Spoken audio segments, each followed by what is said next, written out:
Myanmar Nangan Minglaba. Great.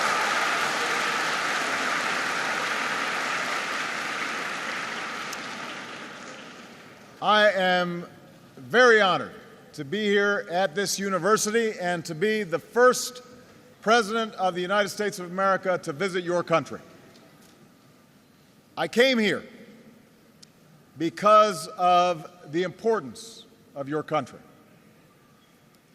You live at the crossroads of East and South Asia. You border the most populated nations on the planet.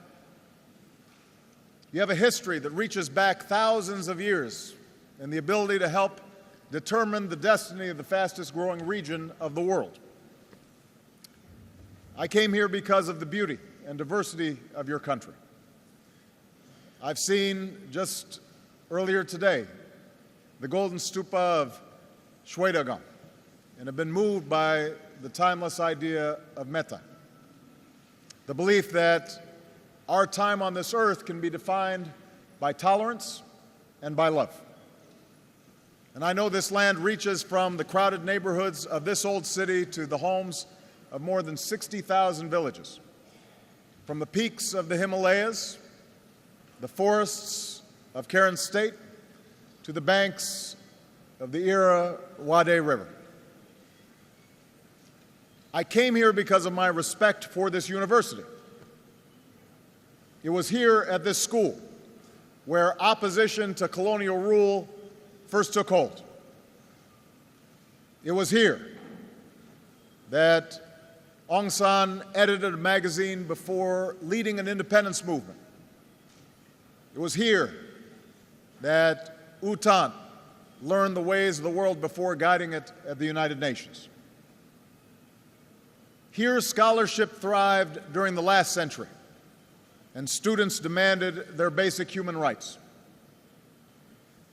Now, your parliament has at last passed a resolution to revitalize this university, and it must reclaim its greatness because the future of this country will be determined by the education of its youth. I came here because of the history between our two countries. A century ago, American traders, merchants, and missionaries came here to build bonds of faith and commerce and friendship. And from within these borders, in World War II, our pilots flew into China, and many of our troops gave their lives. Both of our nations emerged from the British Empire, and the United States was among the first countries to recognize an independent Union of Burma. We were proud to found an American center in Rangoon and to build exchanges with schools like this one. And through decades of differences, Americans have been united in their affection for this country and its people. Above all, I came here because of America's belief in human dignity. Over the last several decades, our two countries became strangers. But today, I can tell you that we always remained hopeful about the people of this country, about you. You gave us hope, and we bore witness to your courage. We saw the activists dressed in white visit the families of political prisoners on Sundays, and monks dressed in saffron protesting peacefully in the streets. We learned of ordinary people who organized relief teams to respond to a cyclone, and heard the voices of students and the beats of hip-hop artists projecting the sound of freedom. We came to know exiles and refugees who never lost touch with their families or their ancestral home. And we were inspired by the fierce dignity of Aung San Suu Kyi, as she proved that no human being can truly be imprisoned if hope burns in your heart. When I took office as president, I sent a message to those governments who ruled by fear. I said in my inauguration address, we will extend a hand if you're willing to unclench your fist. And over the last year and a half, a dramatic transition has begun, as a dictatorship of 5 decades has loosened its grip. Under President Thein Sein, the desire for change has been met by an agenda for reform. A civilian now leads the government, and a parliament is asserting itself. The once outlawed National League for Democracy stood in an election, and Aung San Suu Kyi is a member of parliament. Hundreds of prisoners of conscience have been released, and forced labor has been banned. Preliminary ceasefires have been reached with ethnic armies, and new laws allow for a more open economy. So today I've come to keep my promise and extend the hand of friendship. America now has an ambassador in Rangoon. Sanctions have been eased, and we will help rebuild an economy that can offer opportunity for its people and serve as an engine of growth for the world. But this remarkable journey has just begun and has much further to go. Reforms launched from the top of society must meet the aspirations of citizens who form its foundation. The flickers of progress that we have seen must not be extinguished. They must be strengthened. They must become a shining North Star for all this nation's people. And your success in that effort is important to the United States as well as to me. Even though we come from different places, we share common dreams: to choose our leaders, to live together in peace, to get an education and make a good living, to love our families and our communities. That's why freedom is not an abstract idea. Freedom is the very thing that makes human progress possible, not just at the ballot box, but in our daily lives. One of our greatest presidents in the United States, Franklin Delano Roosevelt, understood this truth. He defined America's cause as more than the right to cast a ballot. He understood democracy was not just voting. He called upon the world to embrace 4 fundamental freedoms: freedom of speech, freedom of worship, freedom from want, and freedom from fear. These 4 freedoms reinforce one another, and you cannot fully realize one without realizing them all. So that's the future that we seek for ourselves and for all people, and that's what I want to speak to you about today. First, we believe in the right of free expression so that the voices of ordinary people can be heard and governments reflect their will, the people's will. In the United States, for more than 2 centuries, we've worked to keep this promise for all of our citizens, to win freedom for those who were enslaved, to extend the right to vote for women and African Americans, to protect the rights of workers to organize. And we recognize no 2 nations achieve these rights in exactly the same way, but there is no question that your country will be stronger if it draws on the strength of all of its people. That's what allows nations to succeed. That's what reform has begun to do. Instead of being repressed, the right of people to assemble together must now be fully respected. Instead of being stifled, the veil of media censorship must continue to be lifted. And as you take these steps, you can draw on your progress. Instead of being ignored, citizens who protested the construction of the Midstone Dam were heard. Instead of being outlawed, political parties have been allowed to participate. You can see progress being made. As one voter said during the parliamentary elections here, our parents and grandparents waited for this but never saw it. And now you can see it. You can taste freedom. And to protect the freedom of all the voters, those in power must accept constraints. That's what our American system is designed to do. You know, America may have the strongest military in the world, but it must submit to civilian control. I, as the President of the United States, make determinations that the military then carries out, not the other way around. As President and Commander-in-Chief, I have that responsibility because I'm accountable to the people. Now, on the other hand, as President, I cannot just impose my will on Congress, the Congress of the United States, even though sometimes I wish I could. The legislative branch has its own powers and its own prerogatives, and so they check my power and balance my power.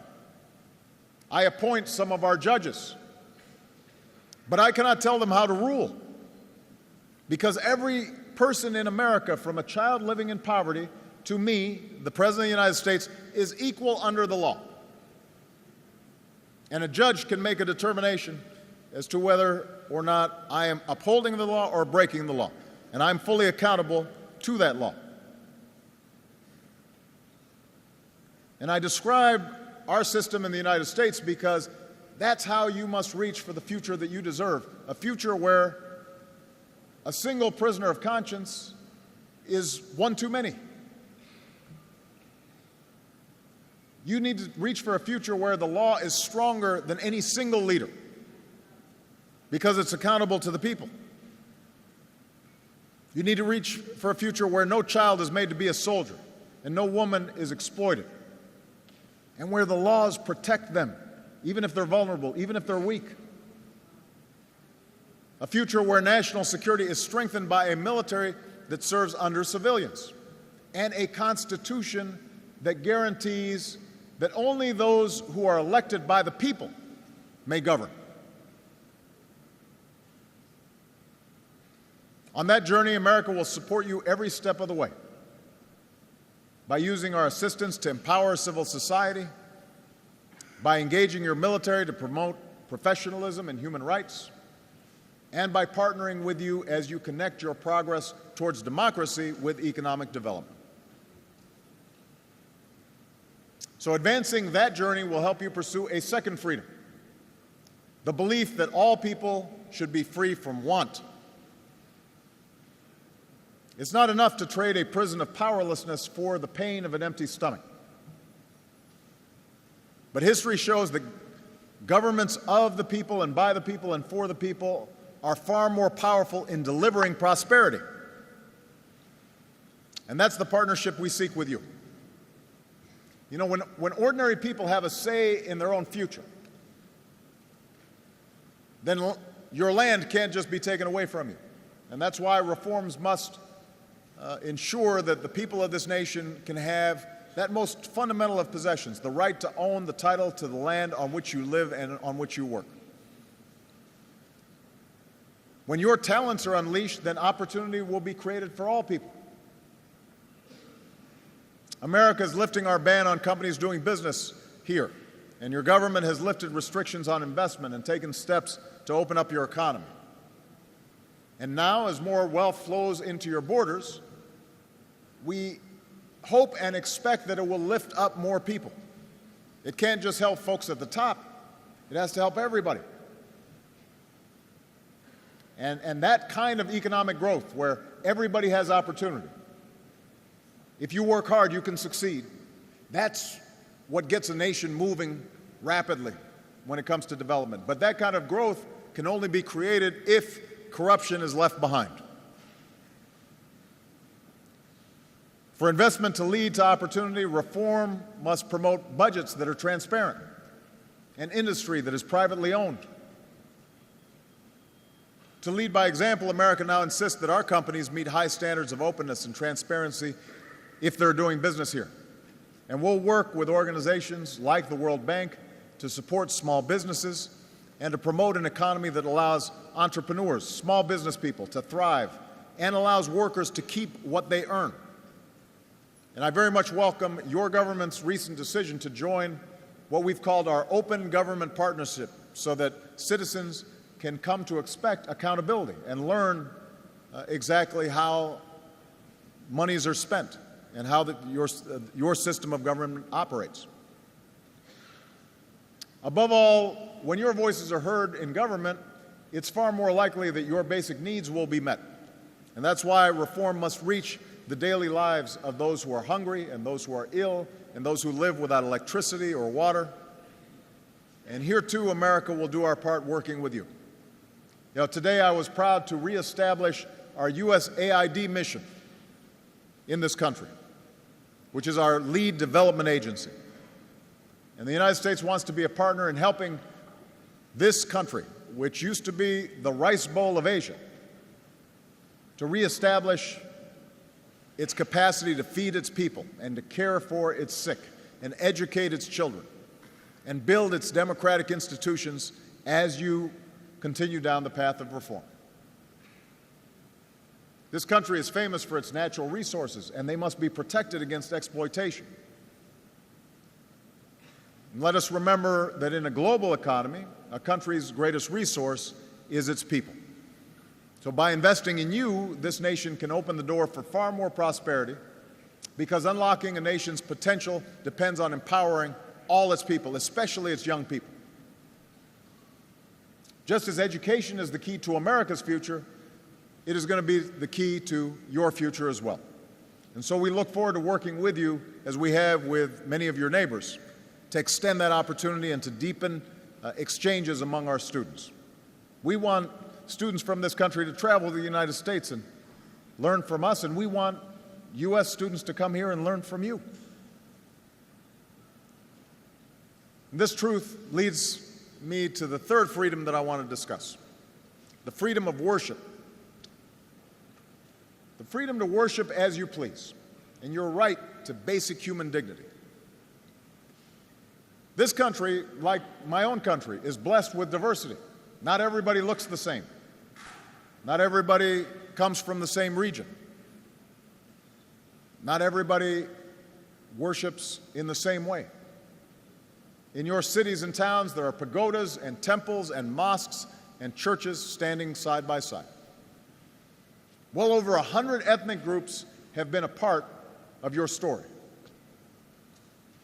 Yet within these borders, we've seen some of the world's longest-running insurgencies, which have cost countless lives and torn families and communities apart and stood in the way of development. No process of reform will succeed without national reconciliation.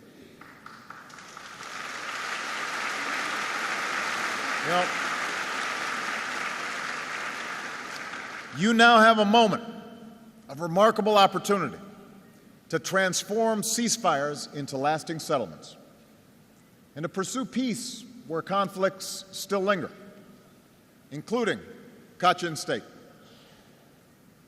Those efforts must lead to a more just and lasting peace, including humanitarian access to those in need and a chance for the displaced to return home.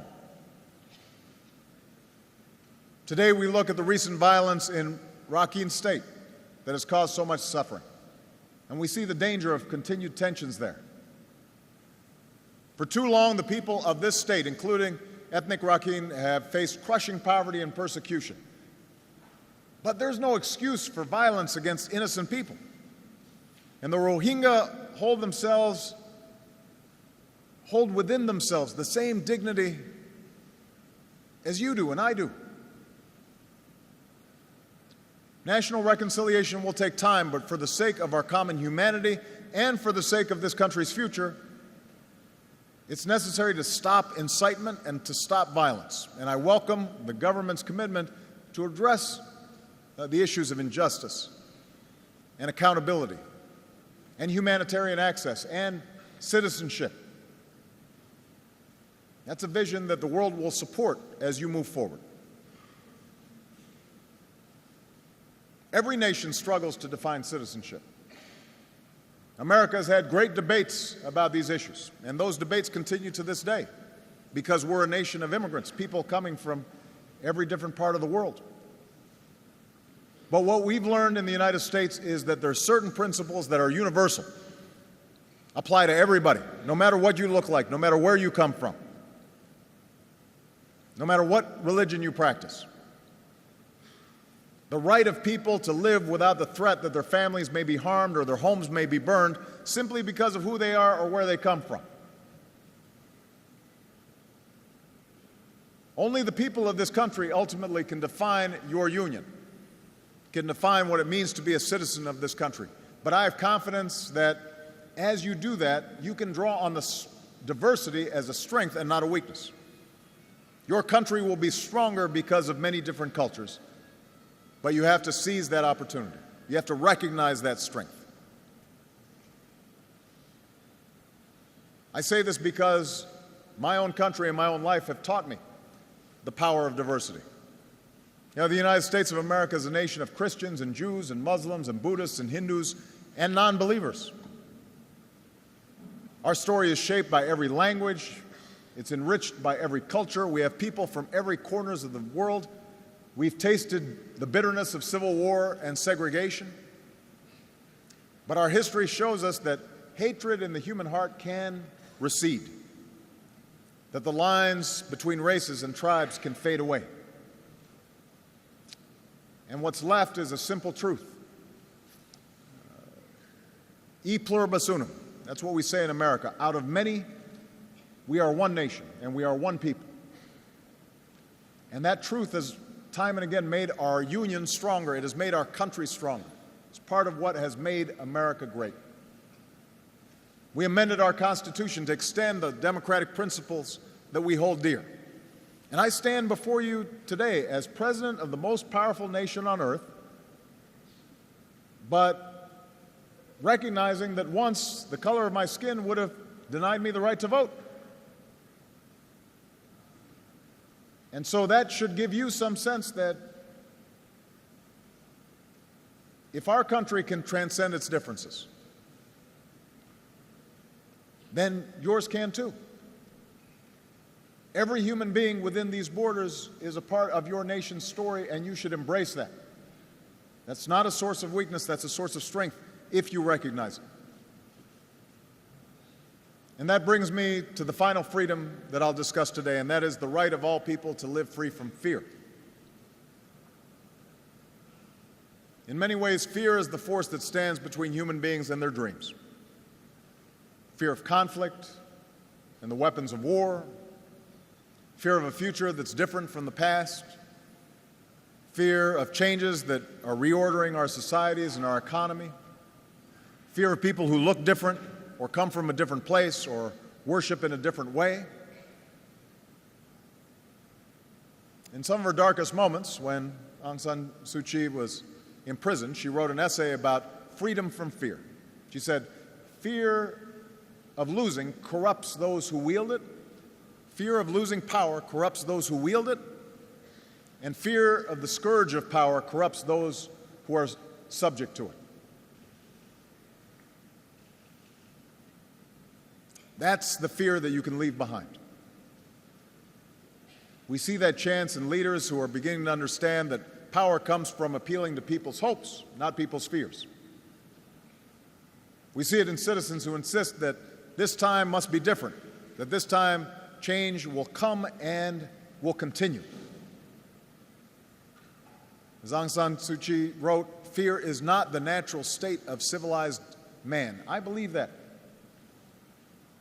And today, you are showing the world that fear does not have to be the natural state of life in this country. That's why I'm here. That's why I came to Rangoon. And that's why what happens here is so important, not only to this region, but to the world. Because you're taking a journey that has the potential to inspire so many people. This is a test of whether a country can transition to a better place.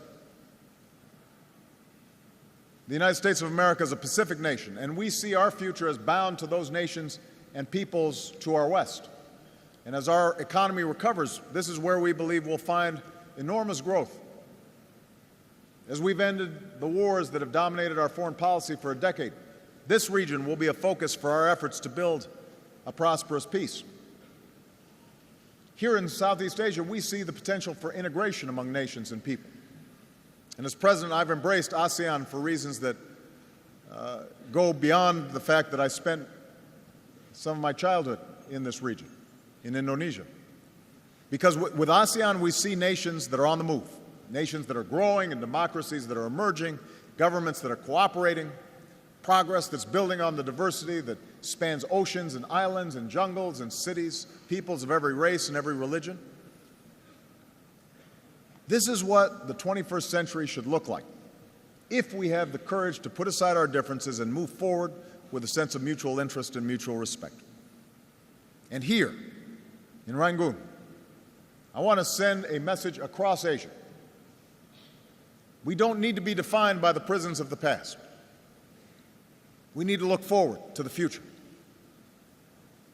To the leadership of North Korea, I've offered a choice. Let go of your nuclear weapons and choose the path of peace and progress. If you do, you'll find an extended hand from the United States of America.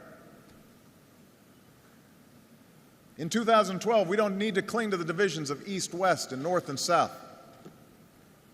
We welcome the peaceful rise of China, your neighbor to the north, and India, your neighbor to the west. The United States will work with any nation, large or small, that will contribute to a world that is more peaceful and more prosperous and more just and more free. And the United States will be a friend to any nation that respects the rights of its citizens and the responsibilities of international law. That's the nation, that's the world that you can start to build here in this historic city. This nation that's been so isolated can show the world the power of a new beginning and demonstrate once again that the journey to democracy goes hand in hand with development. I say this knowing that there's still countless people in this country who do not enjoy the opportunities that many of you seated here do. There are tens of millions who have no electricity. There are prisoners of conscience who still await release. There are refugees and displaced peoples in camps where hope is still something that lies on the distant horizon. Today I say to you, and I say to everybody that can hear my voice, that the United States of America is with you, including those who have been forgotten, those who are dispossessed, those who are ostracized, those who are poor. We carry your story in our heads and your hopes in our hearts. Because in this 21st century, with the spread of technology and the breaking down of barriers, the front lines of freedom are within nations and individuals, not simply between them. As one former prisoner put it in speaking to his fellow citizens, politics is your job. It's not only for politicians. You know, we have an expression in the United States that the most important office in a democracy is the office of citizen. Not president, not speaker, but citizen.